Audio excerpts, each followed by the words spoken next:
नमस्कार दोस्तों, मैं अखिलेश। एक बार फिर आज हम सभी लोग बात करेंगे एक महत्वपूर्ण मुद्दा और अमेंडमेंट की जो सीरीज चल रही थी उसका आज अंतिम लेक्चर है। यानी बच्चा जो अमेंडमेंट की हमने सीरीज स्टार्ट की थी उसका आज अंतिम लेक्चर है। आज 105वां संविधान संशोधन के बारे में चर्चा करें, यानी 105 amendment of Indian constitution.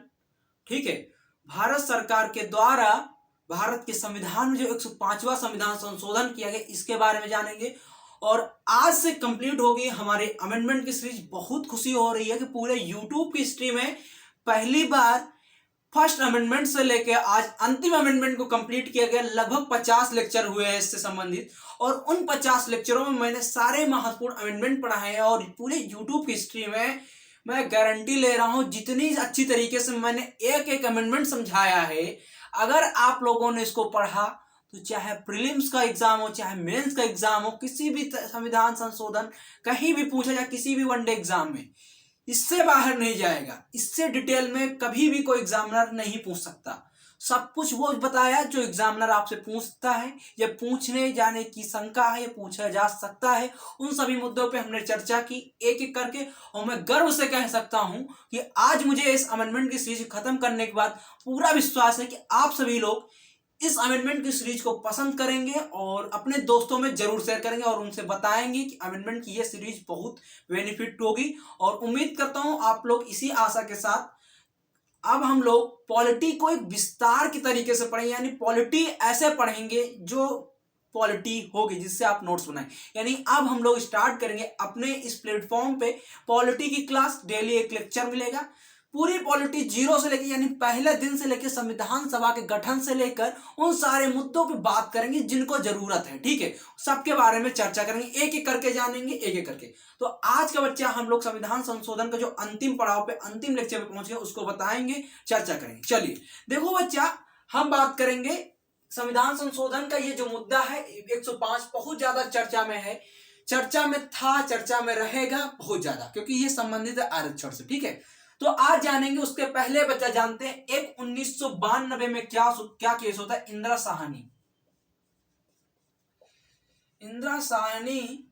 Versus Bharat संघ। किसके? इंदिरा साहनी वर्सेस भारत संघ। ठीक है, यानी भारत सरकार और इंदिरा साहनी के बीच में केस होता है और इसमें आरक्षण के लेकर मुद्दा होता है। तो सुप्रीम कोर्ट ने इसमें जजमेंट क्या दिया कि हम 50% से ज्यादा आरक्षण नहीं दे सकते। यानी क्या होगा, जो सुप्रीम कोर्ट ने जजमेंट क्या दिया कि इस केस में कब होता है 1992 में। ध्यान देखो, 1992 की इंदिरा साहनी वर्सेस भारत संघ केस में क्या होता है, सुप्रीम कोर्ट ने यानी एससी ने, हमारे जो सर्वोच्च न्यायालय, उसने क्या कहा कि भारत में 50% से ज्यादा आरक्षण नहीं दिया जा सकता। ये किस केस में कहा? इंदिरा साहनी। बहुत ज्यादा पूछा जाता है। इतिहास बताएंगे, वर्तमान की स्थिति बताएंगे, फ्यूचर में क्या हो सकता है वो सब बताएंगे। चलो, तो यानी 50% से ज्यादा आरक्षण नहीं दिया जाएगा। यानी जो इंदिरा साहनी केस हुआ था 1992 में, इसमें सुप्रीम कोर्ट किसके? भारत संघ के खिलाफ हुआ था। उसमें क्या बताया गया कि सुप्रीम कोर्ट ने बच्चा क्या बताया कि हम भारत में 50% से ज्यादा आरक्षण नहीं दे सकते। यह हुआ 1992 में। ठीक है, उसके बाद बच्चा होता है, दरअसल होता क्या है, 2018 में महाराष्ट्र की सरकार जो होती है वो राजनीतिक पद को चलती है। क्या होता है, देखो गेम चेंजिंग क्या होता है। वहां पे जो वर्तमान समय के प्रधानमंत्री मुख्यमंत्री हैं, जो कहां के? महाराष्ट्र के। वर्तमान समय के जो महाराष्ट्र के मुख्यमंत्री हैं, उन्होंने क्या किया, वहां पे मराठा की जनसंख्या ज्यादा है, उसको अपना राजनीतिक वोट बैंक बनाने के लिए क्या किया, मराठों के द्वारा जो आरक्षण की बात चल रही थी उसको मराठों को कहां डाल दिया? ओबीसी कैटेगरी में। क्योंकि राज्य को यह शक्ति थी कि वो किसी भी समुदाय, जात समुदाय को कैटेगरी बांट सकते थे, ये राज्य को शक्ति थी। ठीक है, उसको उठा क्या कर दिया, वहां पे डाल दिया। ठीक है, जब वहां पे डाल दिया तो क्या हुआ कि जब केंद्र सरकार ने इसको देखा तो उसने हटा दिया। उसने क्या किया, 102वां संविधान संशोधन किया, और उसके द्वारा क्या बताया गया कि ये सारी शक्ति जो राज्य सूची में थी, ओबीसी कैटेगरी को जांचना, ये कौन से मतलब किस आयोग में आएंगे, किस समुदाय में आएंगे, इन सारी कैटेगरी को किस अमेंडमेंट द्वारा? 102वां संविधान संशोधन अमेंडमेंट। ठीक है, उसको मैंने भी पढ़ाया, देख लो प्ले लिस्ट में, देख लो जाके। ठीक है, 102वां, उसके बाद ही ये समझ में, यानी 102वां संविधान संशोधन देखो उसके बाद समझ में आया। ठीक है, क्योंकि ये जा रहे हैं, मैंने जितने भी आर्टिकल बताए सब 102 से जोड़े गए थे। ठीक है, तो 102वें में क्या किया गया कि जो जितनी भी शक्तियां थी राज्य की, उसको समाप्त, यानी राज्य की सारी शक्तियां आरक्षण से लेकर जितनी थी उसको समाप्त कर दिया गया और सारी की सारी शक्तियां कहां दे दी गई, केंद्र के पास दे दी। किस संविधान संशोधन द्वारा, 102वें संविधान संशोधन द्वारा। ठीक है, लेकिन होता क्या है, उसके बाद इसका विरोध होता है, क्योंकि हमने तो बताया कि 50 थे, ठीक है, लेकिन जब 103 संविधान संशोधन यानी 103 अमेंडमेंट के द्वारा इकोनॉमी व्हीकल सेक्शन को 10% दिया जाता, तो क्या होता था, 50% से ज्यादा हो जाता। ठीक है, 50% से ज्यादा हो जाता, इसका विरोध होने लगता है कि भैया जब 10% सुप्रीम कोर्ट ने पहले कह दी तो क्यों दिया गया। तो इसके लिए क्या किया गया, 105वां संविधान संशोधन किया गया, 105वां संविधान संशोधन किया गया। और वो सारी शक्तियां जो केंद्र ने ले ली थी, जो केंद्र के पास पहुंच गई, तो वही सारी शक्तियां 105वें संविधान संशोधन के द्वारा क्या होती है, फिर से राज्यों के पास यानी राज्य सूची में शामिल कर दी जाती।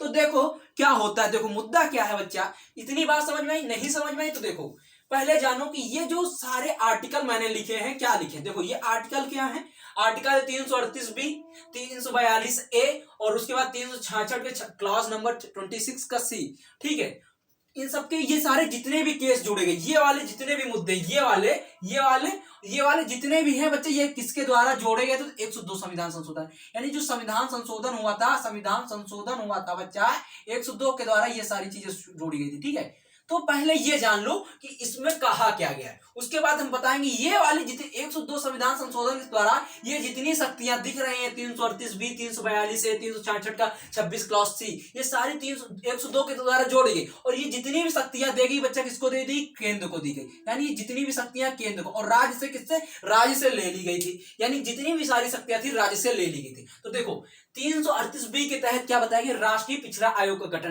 क्योंकि पता है बच्चा 1993 में क्या होता है, राष्ट्रीय पिछड़ा आयोग को गठन किया जाता है। ठीक, राष्ट्रीय पिछड़ा आयोग को गठन किया जाता है और 102 संविधान संशोधन के द्वारा इसको संवैधानिक दर्जा दिया जाता है। किस संविधान संशोधन, राष्ट्रीय पिछड़ा आयोग यानी ओबीसी जो है, इसको संवैधानिक दर्जा किस आयोग द्वारा दिया जाता है, किस संविधान संशोधन दिया जाता है, 102 के द्वारा दिया जाता है। इसीलिए बता रहे हैं ये सारी संविधान किसको, केंद्र के पास, यानी जो ओबीसी का आयोग गठन किया गया था 1993 में, उसको राष्ट्रीय पिछड़ा आयोग को संवैधानिक दर्जा कब दिया गया, 102 संविधान संशोधन।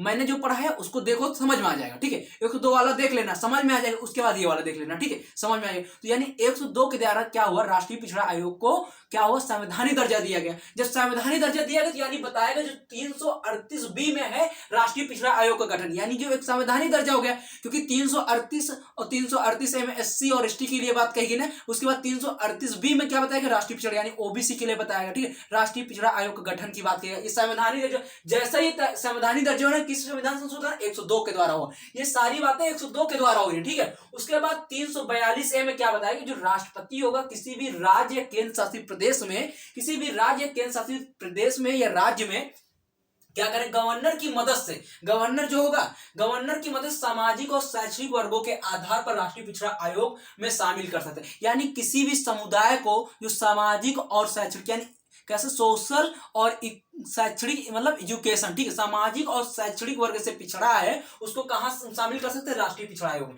यानी राष्ट्रपति को यह शक्ति दी गई, किस संविधान संशोधन द्वारा, 102वें संविधान संशोधन द्वारा राष्ट्रपति को यह शक्ति दी गई कि राष्ट्रपति चाहे तो गवर्नर की सलाह पर, चाहे वो राज्य का हो चाहे केंद्र शासित प्रदेश का हो, गवर्नर की सलाह पर किसी भी जात समुदाय को ओबीसी में शामिल कर सकता है। किसकी सलाह पर, गवर्नर सलाह पर। किस आर्टिकल 342 के तहत। ठीक है, और 366 क्लास नंबर 26 के C के तहत, यानी 366 क्लास नंबर 26 के C के तहत क्या बताए, ओबीसी का अर्थ है बच्चा, जो ओबीसी यानी राष्ट्रीय पिछड़ा आयोग है, जो यानी पिछड़ा आयोग है, आयोग वर्ग है, उसको क्या बताया गया, इस सामाजिक और शैक्षणिक वर्ग पर, यानी इसमें वही लोग शामिल किए जाएंगे, ओबीसी में वही लोग शामिल किए जाएंगे जो सामाजिक और शैक्षणिक रूप से पिछड़े होंगे।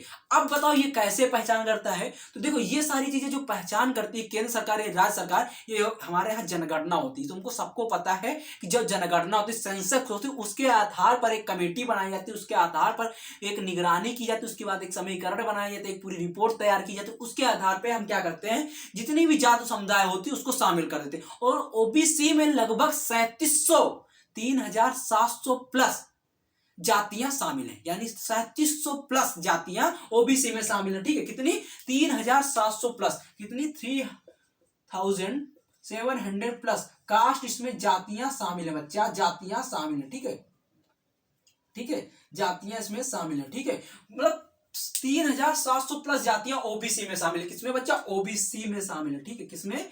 ओबीसी में। ठीक है, शामिल है बच्चा। ठीक है, समझ में आया?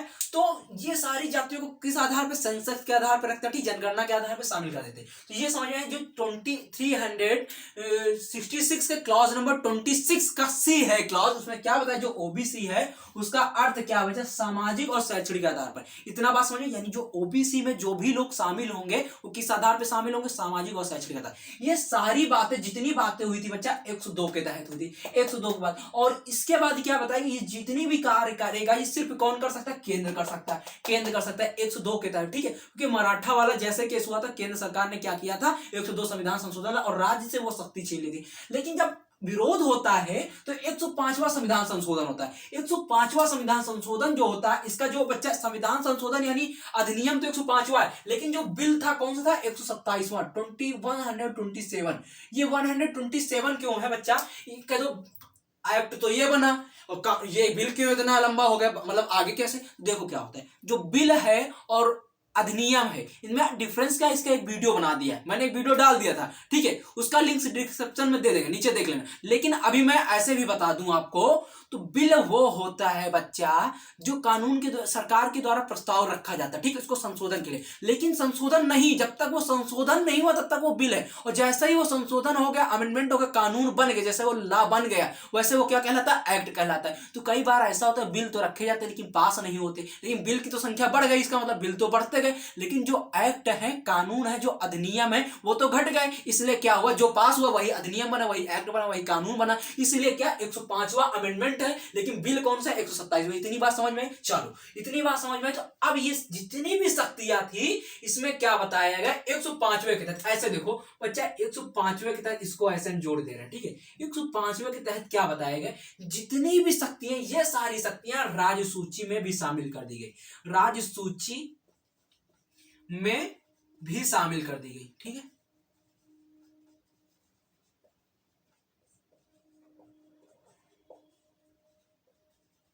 राज्य सूची में भी शामिल कर दी। इसका मतलब समझ में आए? अब क्या होगा? राज्य जो है, राष्ट्रीय पिछड़ा आयोग का गठन है 338 के तहत हुआ। ठीक है, इस पर अभी तक कौन कर सकता था? केंद्र कर सकते, लेकिन 105वें संविधान संशोधन के द्वारा अब फिर से क्या होगा कि राज्य इस पे कर लेंगे। यानी जो राष्ट्रीय पिछड़ा आयोग गठन है उस पे जातियों को राज्य भी शामिल कर सकती है। ठीक है, राज्य भी शामिल कर सकती है। उसके बाद 342 एक जो राष्ट्रपति था, अब यह शक्ति गवर्नर को भी दी गई। 342 भी अमेंडमेंट, यानी इन सभी में सिर्फ क्या किया गया? 105वें संविधान संशोधन द्वारा यही किया गया बच्चा कि जो सारी चीजें केंद्र के पास थी वही सारी चीजें राज्य के पास है, यानी राज्य सूची में भी शामिल कर दिया गया। और राज्य फिर से अपने आधार पर, अपने अस्तित्व पर वो क्या करेगा? जो जितने भी समुदाय हैं उनको किस वर्ग में रखना है वो डिसाइड कर सकता है। ठीक है, तो राष्ट्रीय, सामाजिक और किस आधार पर? सामाजिक और शैक्षणिक वर्ग के, यानी जो सामाजिक और शैक्षणिक वर्ग से पिछड़े हैं उनको क्या? राष्ट्रीय पिछड़ा आयोग में शामिल करना। ठीक है, ये सारी शक्तियां 105वें अमेंडमेंट के द्वारा राज्य को भी दी गई, यानी राज्य को जो सारी शक्तियां छीन ली गई थी 102 के तहत, वो किसके द्वारा रिपील की गई? यानी वापस किसके द्वारा की गई? रिपील किसके द्वारा? 105वें संविधान संशोधन द्वारा जो 2021 में होता है, इसके द्वारा राज्य को ये सारी शक्तियां दी गई कि वो भी क्या कर सकता है? राष्ट्रीय पिछड़ा आयोग के तहत, इस अधिनियम के तहत जो होगा बच्चा उसको शामिल कर सकता है।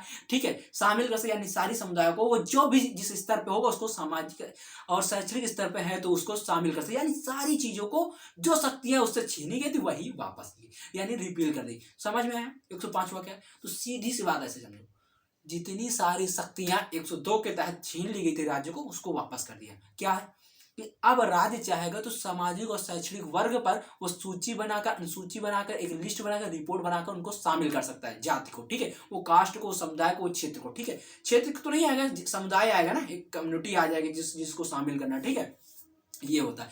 ठीक है, एक मुद्दा समझो। देखो क्या हो रहा था कुछ समय पहले, यानी अखिलेश यादव की जब सरकार थी, पंचवर्षीय योजना के पहले, ठीक है, योगी जी के, इनके पहले इन्होंने क्या कहा था? यादव को शायद SC/ST में बनाने के लिए कुछ दे रहे थे। उस समय तो हम लोग इंटर में थे, पढ़ रहे थे भाई, तब इतना तो ज्यादा चर्चा नहीं, लेकिन उन्होंने कहा था कि शायद यादव को SC/ST में ले आएंगे। ठीक, कुछ ऐसा बताया था।